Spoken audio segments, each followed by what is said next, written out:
Hi అండి. ఈరోజు నేను స్పెషల్ బగారా రైస్ చేశానండి.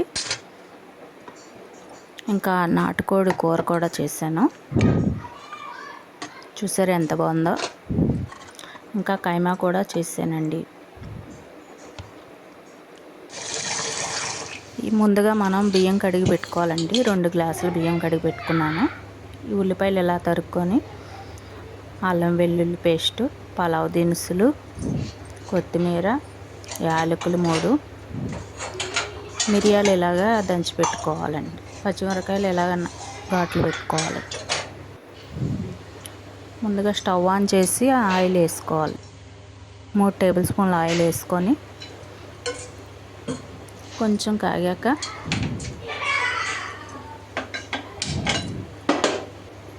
ఒక స్పూన్ నెయ్యి వేసుకోవాలి.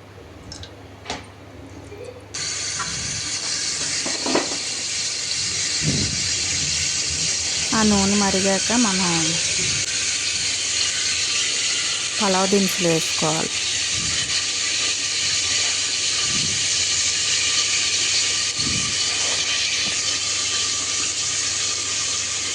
బిర్యానీ ఆకు కూడా వేసుకొని కొంచెం అటు ఇటుగా కలుపుకోవాలి.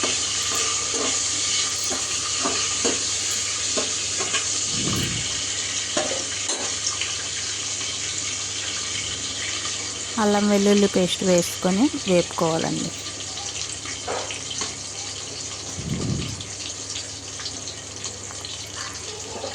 యాలకులు, అల్లం వెల్లుల్లి పేస్ట్ ఇవన్నీ వేసాం కదా. ఇప్పుడు కొంచెం అటు ఇటుగా వేపుకున్నాం.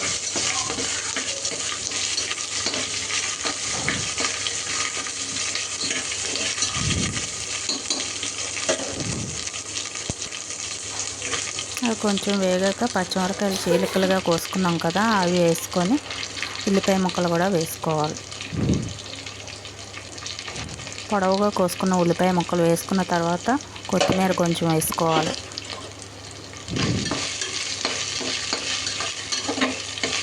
కొంచెం అటు ఇటు కలుపుకోవాలి. ఉల్లిపాయలు కొంచెం ఎర్రగా వేగిన తర్వాత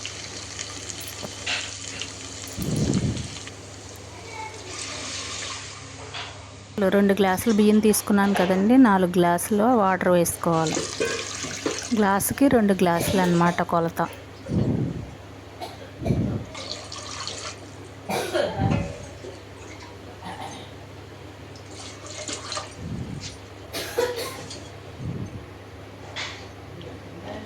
అందులో 2 టేబుల్ స్పూన్ల సాల్ట్ వేసుకున్నాం.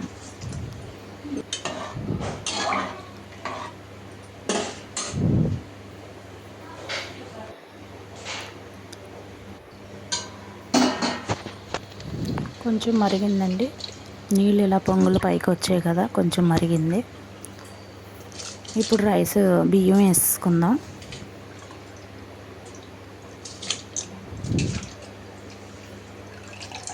కడిగి పెట్టుకున్నాం కదా, ఆ బియ్యం అంతా వేసుకోవాలి.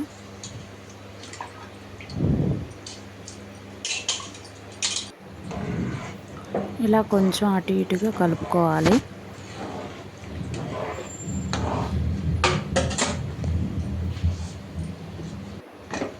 ఇలా మూత పెట్టుకొని 2 విజిల్స్ వచ్చాక మనం స్టవ్ ఆఫ్ చేసుకోవాలండి.